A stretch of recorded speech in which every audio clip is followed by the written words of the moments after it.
une belle chasse dans le domaine de Turenne.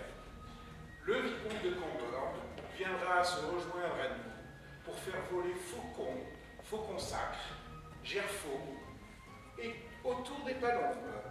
Je viens avec le grand-duc pour pouvoir chasser le héron et le corbeau. Essentiellement le corbeau, car le grand-duc est un adversaire du corbeau. Dame Nadège, avec votre faucon pèlerin, vous pourrez attaquer bec droit, corbeau, corneille et jet que le grand-duc aura appelé.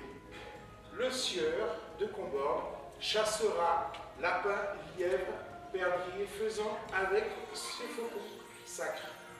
Voilà. Bien le sieur de Comborn de nous accompagner. Je vous remercie pour lui.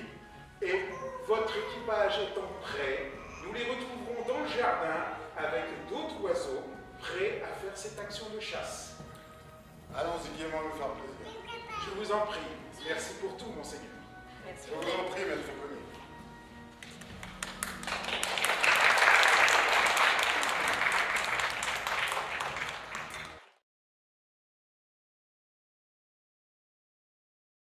Un personnage auquel on voit toute la splendeur, la verdure, la beauté de ce magnifique jardin, qui est notre chef jardinier Didier Carlin. Alors, j'ai commencé par une petite histoire du jardin. Le jardin, comme je disais tout à l'heure, au début de notre visite, n'existait pas à l'époque médiévale. C'était plutôt des logis ainsi que la cour du seigneur de cyprès.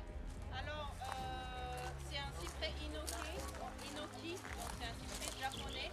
Il est très résistant et on en trouve un petit peu partout dans la forêt, notamment à Martel. Si vous avez été dans la ville de Martel,